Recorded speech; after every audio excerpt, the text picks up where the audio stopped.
तर गाडीची केली पूर्ण सर्व्हिसिंग, काय काय चेंज केलं तर ह्या व्हिडिओमध्ये तुम्हाला सर्व दाखवलेलं आहे. आणि गाडीला एक होता प्रॉब्लेम की एक्स्ट्रा लोड भरल्यामुळं आपल्या गाडीच्या बेरिंगला आलेला एअर फिल्टर वगैरे खराब झाला. कसा आपण चेंज केला व ऑइल काय केवढा काळा पडलेला ह्या व्हिडिओमध्ये दाखवलेलं, तर शेवटपर्यंत नक्की बघा. नमस्कार मित्रांनो, आज सकाळीच आपण निघालो मानगावला, कारण की आपल्याला मानगावला जायचं होतं, गाडीची सर्व्हिसिंग करायची होती.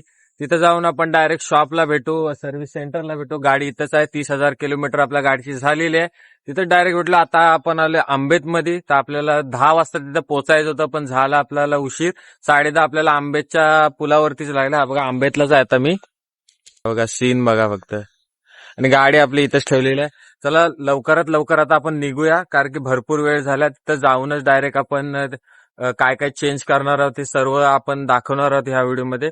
त्यामुळे व्हिडिओ नक्की बघा. आता आलो आहे आपण घाट सेक्शन मध्ये, आंब्याच्या घाटात डायरेक्ट. घाटात एकदम हळूहळू गाडी चालू आहे. आपण व्हिडिओ समजा नाही करायला पाहिजे, पण थोडेस तुमच्यासाठी एक 5-10 सेकंदाचे आपण करू. बघा घाट सेक्शनच आहे. काचले साईड, मोरबा साईडचा रस्ता एक नंबर, गुलगुलीत एकदम. गाडी चालवायची मजा येते ना. ऍक्च्युअली आपल्याला जायचं आहे एकूण लोणेरे रोडला, कारण की मानगाव इंदापूरच्या मध्ये हायवेलाच आहे त्यांचं सर्व्हिस सेंटर. तिथं जाणार आहे आपण. मोरबा साईडनं नाही जाणार, कारण की आपल्याला ते उलटं पडल. त्यामुळे गोरेगाव मार्गे आपण जातोय लोणेरे, म्हणजे लोणेरे पहिलाच लागेल. त्याच रोडला ते सर्व्हिस सेंटर आहे.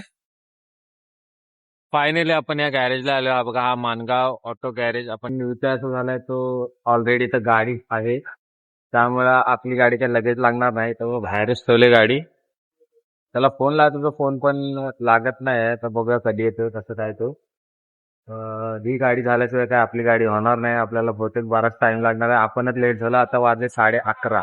मला वाटते संध्याकाळी होईल आपल्याला घरी पोहोचायला. ही गाडी लागलेली, तिथं आता काम एअर फिल्टर चेंज करतायत. एकदम रेअर गाडी आहे, ZD आहे, डिझेल गाडी आहे. एअर फिल्टर भेटत नाही, त्यामुळे जरासा टाइम लागला. चेंज करतायत. तर ही झाल्यावर नंतर लगेच आपली गाडी घेतील. गाडीला जास्त खर्च नाही बोलतायत. तर बघूया काय काय खर्च निघतो. ऑइल फिल्टर, एअर फिल्टर वगैरे चेंज करायचं बोलतायत. बघूया ते पण चेंज वगैरे करून घेऊया आपण. गाडी इकडे आणली खरे, पण हा बघा लगेच टायर पंक्चर झाला. खर्चावर खर्च आहे, नुसता खर्च आहे आपला. आज काय विषय नाही, नुसता खर्चावर खर्च. टायर वगैरे खोलून झाले. आता चेक करणार की आपले ब्रेक पॅड गेलेत की नाही गेलेत, आणि तिथे ड्रम पॅड गेलेत का नाही ते पण चेक करायला लागेल. जर गेले असेल तर ते आपल्याला चेंज करायला लागतील, आणि नसेल गेले तर तसेच ठेवायला लागतील. आपण घेऊन जाऊ आणि दुसरीकडे चेंज करू. आता एअर फिल्टर काढलाय, मला वाटतं खराब झाला असेल. आणि इथं बॅटरी आहे, बॅटरीचं पाणी वगैरे चेंज करायला लागेल. हे बघा एअर फिल्टरची हालत बघा. आपल्या रस्त्याला धूळ वगैरे असते ना, त्यामुळे वाट लागली तर आपण चेंज करायला करावं एअर फिल्टर वगैरे. नवीन एअर मारुती सुझुकीचा जेन्युइन पार्ट आहे हा. मारुती सुझुकी जेन्युइन पार्ट आहे. हा एअर फिल्टर आहे. त्याच्यानंतर तुमचा ऑइल फिल्टर जाईल. हे ऑइल फिल्टर जाईल. हे पण मारुती सुझुकीचा जेन्युइन पार्ट आहे आपल्याकडे.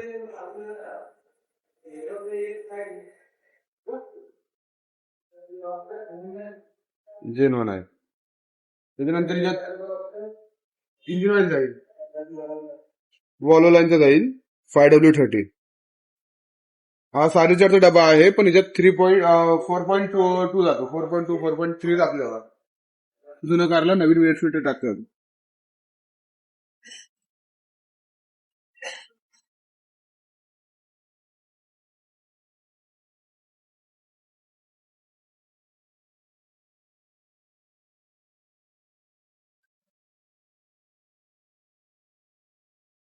एअर फिल्टर आता चेंज करून झालाय. टायर वगैरेच, टायर खोलून चेंज वगैरे करायला द्यायचे आपल्याला. आपण टायर वगैरे घेतले तर ते जाऊन तिकडे जाऊन लावायला लागतील, आणि अलाइनमेंट वगैरे, बॅलन्सिंग वगैरे सर्व करून देतील सर्वच. आणि तुम्हाला जर इथे सर्व्हिस वगैरे करायची असेल, तुम्हाला कॉन्टॅक्ट नंबर मी खालती डिस्क्रिप्शनला देऊन टाकेन, तुम्ही पण कॉन्टॅक्ट करू शकता आणि इथे येऊ शकता. भेटेल तुम्हाला, तर माझं नाव घेतलं किंवा माझी व्हिडिओ बघून गेलात तर तुम्हाला डिस्काउंट पण भेटेल. तर तुम्ही नक्कीच या आणि ह्याला व्हिजिट द्या. त्यांनी आपल्याला खूप सहकार्य आणि सपोर्ट केलेला आहे. आणि तुम्ही पण, आणि सर्व चांगलं आहे, एकदम जेन्युइन पार्ट असतात सर्व. गॅरेज आहे म्हणून कुठले पण पार्ट कुठे पण जोडत नाही, जे जेन्युइन पार्ट असतील तेच लावता येतात. काही गॅरेजला वेगवेगळे पार्ट लावू शकतात पण ते नाही लावत, आता जेन्युइन पार्टच असतात. त्यात एक नंबर काम होतं. आता गाडी वरती लिफ्ट करतायत, आता ऑइल वगैरे चेंज करायला लागेल, त्यामुळे लिफ्टिंग करतायत ते. हे बघा, त्या दिवशी आपली गाडीत लागलेली बेकार दगड लागलेला, रोडचं काम चालू आहे त्यामुळं खूप बेकार अवस्था आहे आपल्या रोडची. हे बघा, ही खालून अशी आपली गाडी अशी दिसते.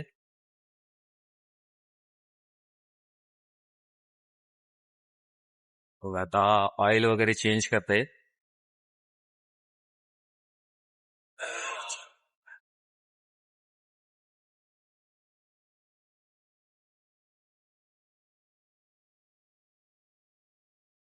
ऑइल वगैरे सर्व निघालंय, आता काढतायत तो ऑइल फिल्टर.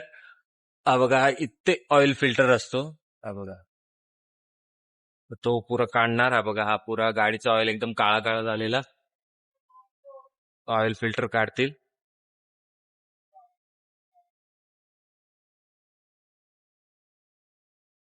हा बघा, ऑइल फिल्टर काढलाय. एकदम खराब झालेला. दर 10,000 नंतर आपल्याला चेंजेस करायला लागतो तो. किंवा कधी पण सर्व्हिस करत असाल तर ऑइल फिल्टर आणि ऑइल तुम्ही चेंजेस करत राहा, तरच तुमची गाडी चांगली राहते. ऑइल मेन आहे आणि ऑइल फिल्टर, आणि एक असतो एअर फिल्टर. हा बघा, न्यू एकदम लावलेला आहे मारुती सुझुकीचा, जेन्युइन. हे बघा, सेमच आहे, सगळे जेन्युइन पार्ट आहे तिथे. तुम्ही येऊ शकता. आणि मारुती सुझुकीचे खास इथं सर्व्हिस होते, कारण की दोघं पण काम केलेले ते वरतून एकदम गाडी एकदम ऐकत नाही. हे बघा, इथं अलाइनमेंट होती गाडीची. आता ही दुसरी गाडी लागली इथे, मारुती सुझुकी सेलेरिओ. हे बघा, इथं अलाइनमेंट वगैरे होते. इथं मशीन आहे. हे बघा, इथं चालू आहे अलाइनमेंट. टाकते त्याच्यात ऑइल वगैरे टाकून काम ओके होईल. बाकीचं काय दुसरं काय काम असेल तर करून देते. एअर फिल्टर आपला टाकला मगाशी, बघितला. आता कुलंट वगैरे चेंज नाही करणार. मेन खर्च आहे आपल्याला 50,000च्या सर्व्हिसिंगला. ते स्पार्क प्लग वगैरे सर्व चेंज होतात. एक स्पार्क प्लग येतो 600 रुपये, तर 4 होतात 1200, 2400 रुपये 4 प्लगचेच फक्त होतात. तेव्हा खर्च भरपूर आहे आपल्याला. आता खर्च बोलतात नाही. ऑइल टाकतोय होता, एकदम फुल सिंथेटिक असतो 5W30चा. 10,000 किलोमीटर किंवा 1 वर्ष चालतो ऑइल. जो आधी येईल त्याला बदली करून टाकेल. दरवेळी तुम्ही चेंज करू शकता, तुमच्यावरती आहे ते कसं काय आहे ते. एकूण 4.2 लिटर बसतो ना याच्यात. हा, 4.2 लिटर. 4.2 लिटर बसतो. इथं सर्व एअर फिल्टर लावून झाला, तिथं ऑइल वगैरे चेंज झाला. बॅटरी चेक करायचं बाकी आहे. आता बॅटरी चेक करायची बाकी आहे. तिथं बॅटरीतला पाणी, तो पण तुम्ही दरवेळेला चेक करत राहा, कारण की जर तो कमी झाला तर तुमची गाडी स्टार्ट होत नाही. हे बॅटरी आहे, याच्या आतमध्ये पाणी वगैरे ते खोलतात त्याच्यात आणि होऊन आपले ब्रेक पॅड हे बघा आहेत, पण ते बोलतात 2-1 हजार चालेल, पण आपण बहुतेक चेंज करू त्याला. एक साइड घासले ना, एक साइड घासले, एक साइड राहिले. तो मला वाटते ह्या डिस्क मध्ये काहीतरी इश्यू आहे. हे बघा, हे कॅलिपर असतात ना ब्रेकचे आपले डिस्क, त्याच्यासाठी स्पेशल ग्रीस येतो, ते पण लावतील आता.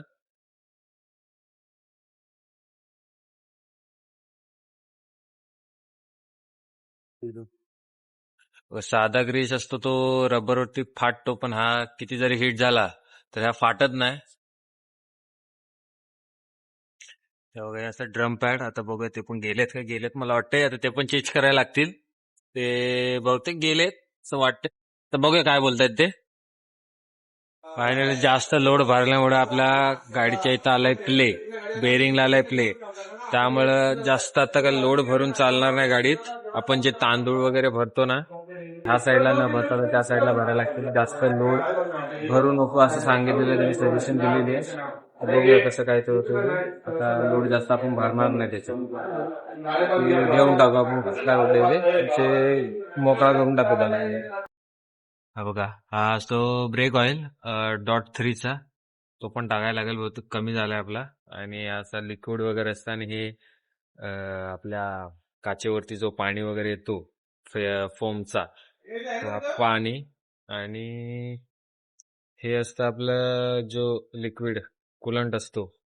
हा कधी खोलायचा नाही जेव्हा गाडी गरम असते तुमची तेव्हा. बाकी काय झालं आपलं काम. गाडी सर्व्हिस बिर्व्हिस मारून झाली, आता फक्त राहिलंय ते अलाइनमेंट. आता अलाइनमेंट करतायत. अलाइनमेंट वगैरे करून झाली की आपलं पण काम संपलं. मग नंतर तुम्हाला दाखवतो किती खर्च झाला व बिल वगैरे किती आलाय तो पण तुम्हाला दाखवतो नंतर. काय आपल्याला खर्च पडला, किती लिटर आपला ऑइल गेला वगैरे वगैरे. तर आपली सर्व्हिस वगैरे मारून झालेली आहे. आता डायरेक्ट गेले अलाइनमेंटला. अलाइनमेंट वगैरे करून आपण डायरेक्ट इथून निघू. जर तुम्हाला या सर्व्हिस सेंटरला यायचं असेल, व्हिजिट द्यायचं असेल, तर तुम्हाला मी ऍड्रेस दिलेला आहे खाली. त्या ऍड्रेसवर या. आणि जर व्हिडिओ बघून गेला असाल तर तुम्हाला लगेच इन्स्टंट डिस्काउंट पण ह्या सर्व्हिस सेंटरला मिळून जाईल.